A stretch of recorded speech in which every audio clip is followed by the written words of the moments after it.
Hello crafty people, it's Sharon here and I'd like to welcome you back to my channel once again. If you're new here, it's lovely to have you. If you're a returning visitor, I'd like to thank you very much for coming back to visit me.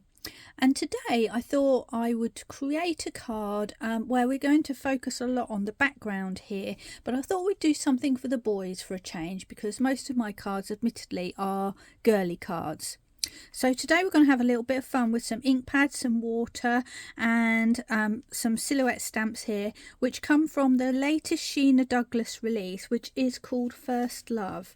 And if I just bring that in quickly for you for a moment, you'll see that it consists of some lovely stamps which are all silhouette with a little bit of white gap in them, if you like, which you can use for colouring if you want to.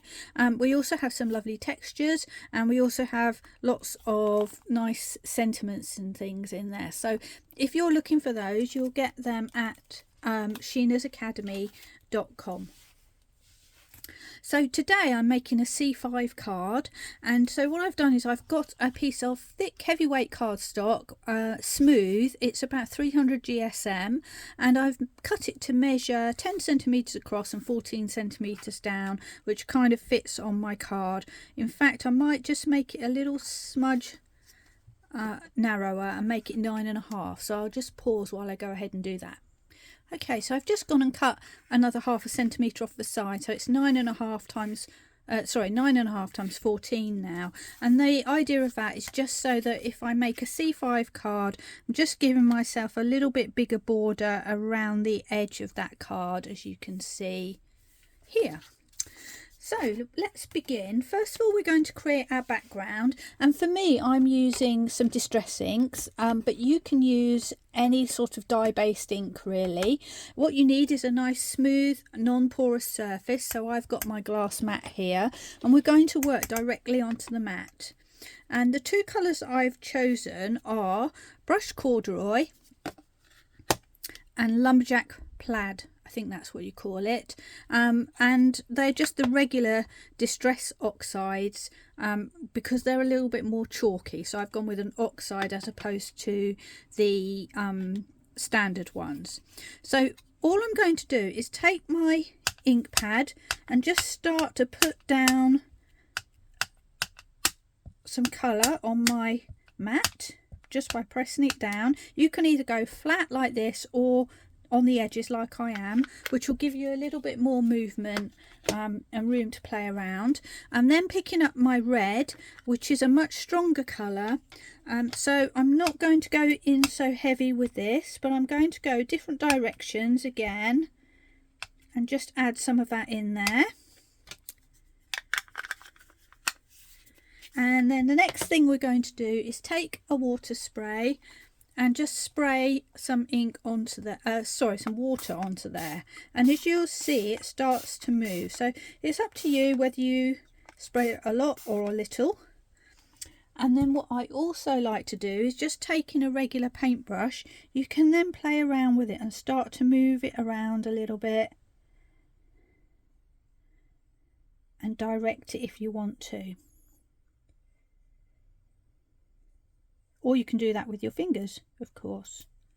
Okay, so now hopefully we've got a combination of sort of brownish yellow and the brick red, which is roughly about the size of my piece of card. So the next thing we're going to do is to put this card on top of that wet area. So bringing in my card, I'm basically just going to drop it down and press, just tapping lightly to let some of that ink sink in, and then just pick it up and see what we've got. And there you see we've got a lovely textured covering on our card. Now if you feel like you don't like some of these areas, you can go back in and just dab in a bit more, or you can just leave them as they are. So go like that, and then we've got another layer as well, and you can also let the drips drip, or you can wipe them up. So the next thing to do will be to dry this off thoroughly and to clean up what we've got left. So I'm going to just do that now off camera, and then I'll come back to you. Okay, so my piece of card is completely dry now. I dried it top and bottom and kept flipping over to make sure that it's absolutely bone dry. And what we're left with is lovely, interesting marble pattern with some of the red, some of the sort of browny yellow colour and other colours in between. But overall, kind of giving that feeling of a brick colour, I guess you'd say.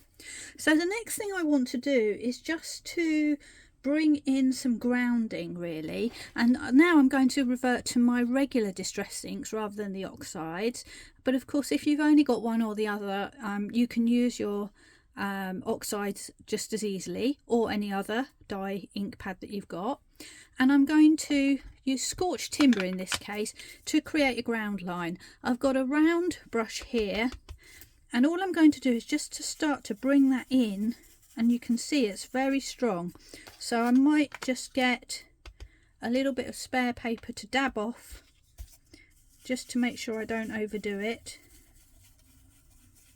But I kind of want this to be dark and dramatic anyway, so that's all good. And I'm just going to start from the bottom, making it really dark along the bottom, and then just start to work my way up and let it naturally blend away. And I'm just taking mine up at the sides a little bit as well.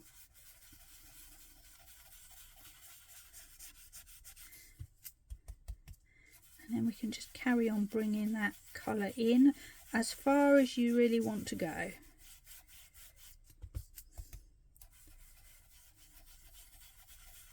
And I'm not going for a dead solid line to finish my ground line. I'm sort of just letting it fade away. Okay, so there we've got some ground, looking very dark and dramatic. And actually these colours would make a really good sort of sunset scene. They really look quite yeah, like the sunset sky, I guess you'd say. So that's another option, but we're going to go with brickwork. So I have got a sort of brick type stencil here, and I'm just going to get some magnets. My glass mat has got magnetic bits underneath, and if most of them have, I think. So if you've got magnets, it's very handy that you can hold your stencil in place if you want to save getting out the tape and everything. So that's what we're doing. In fact, I could bring that on there like that. There we are. Now I'm going to go for a lighter brown now. So if I just get off the excess off of my piece of my paintbrush, I'm now going to go with brushed corduroy. And what I'm going to do is pick some of this up, dab off again so I don't end up with too much, and just randomly just start to dab in. And I don't want it to be uniform. I don't want it to be all over like you know, square brickwork and like it's just completely covered. I just want to bring out certain elements of it randomly. So you're seeing some of the brickwork lines but not all of it. And if I'm not sure how it's going, I can lift up and have a look. And actually I really like how that's come out, so I'm going to leave it. So you can see that was literally 5 seconds work of just random dabbing, and we've got a brilliant rustic looking brick scene behind us. So now we're ready to move on to the stamping. Now for my stamping, I'm bringing in my stamping platform. If you don't have one of these, you can use an acrylic block. It's just that with these sort of big solid stamps, sometimes it's helpful to have a stamping platform so that if it doesn't come out quite how you want it first time, you've got that option to have another go. So let me just grab my guy on the scooter. And I want him to be nice and bold and black and pigmented. So I'm going to use Versafine Clair this time in Nocturne to stamp him into place. So I'm just going to put him in position. And I kind of just want to make sure that the wheels are fairly straight against the ground. That's probably the most important thing. And then I can go ahead and pick him up. And bringing in my Nocturne from Versafine, I can ink up my stamp.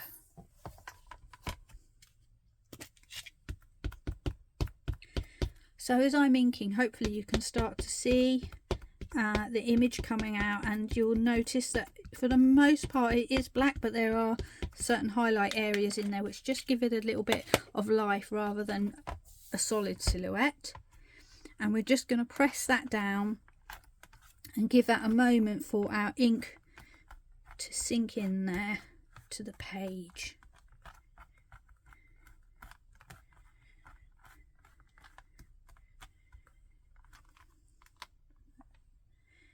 Yeah, so he has come out a little bit paler than I would have liked.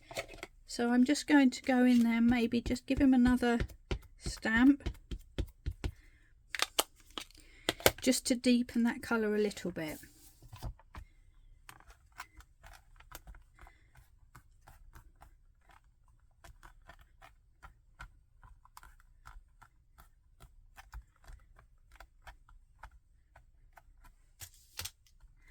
Let's lift. There we go, that's a bit darker now. Now here you've got options. If you want, you can colour the areas in the inside here, or you could bleach them out, or like I'm doing, you could just leave them completely as they are. And the next thing I'm going to do is bring in some texture. So if we come back to our stamps, we've got a really interesting texture piece here. I'm going to grab that, and I'm just going to add that to two of the corners to sort of frame the image a little bit. At least I will do if I can peel it off. Right, so let's start off with the top corner first. So these aren't perfectly straight, which means we don't have to get too uptight about getting them perfectly in position, which is just as well because it keeps sticking to my finger. There we are. And I just need to remember to take off my other stamp from the other side. Let's put that out of the way for a moment.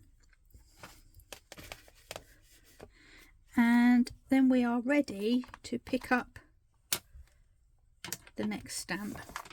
And I'm using the same VersaFine Clair. So not too many materials needed to create this stamp really. Sorry, this card. Now the beauty of this is that it's just sort of a texture.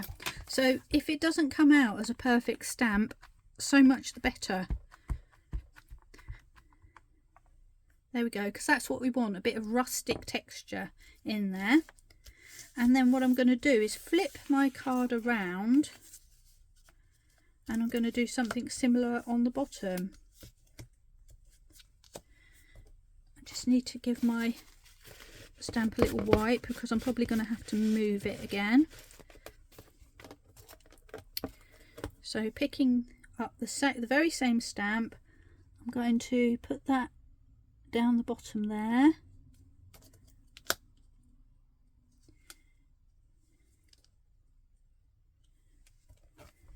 Pick up,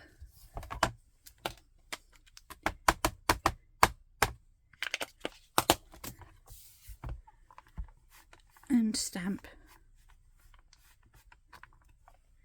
and we've got more texture at the bottom. So that's the stamping done. What you can do if you want to, obviously, is add a sentiment in. I've left space for that in this particular design, so room for a sentiment here. I'm actually going to leave mine blank so that I've got it ready for another time if I want to do happy birthday or get well soon, or I don't know, whatever. This one I've used a sentiment from the stamp set, which is Dream Big, so that's an equally nice one. And then all we need to do is add this onto our card. But what I do like to do sometimes is just to extend the ground so it's not such a sudden end. So what I'm going to do is taking a fine liner, but one of the thicker ones, a 0.5, I'm just going to come in and just add some extra squiggles just to extend that slightly, so that it's less of a case of floating and it kind of integrates with what I've put around it. So all I did very simply was just some squiggles, lines from side to side each side and a few below, which just takes the edge away from the original stamp and just makes it kind of merge into that soft blended ground area that I've created. So that is our card for today. All that remains is to take a C5 card, or if you wanted to make something more dramatic, you could do 5x7 and add some matting. And we're just going to stick it on, and we have our finished card. Very quick card and very useful for boys, men, or anybody really, but just a little bit different from the norm. So I hope you like that. I'll just bring in the first one again so you can see. There we go, and there we have both of them, identically made, just slightly different each of them. So thank you very much for joining me today. I hope you enjoyed that, and we'd love to see how you go with doing these sort of techniques as well, and I look forward to seeing you again on my channel very soon. Take care. Bye for now.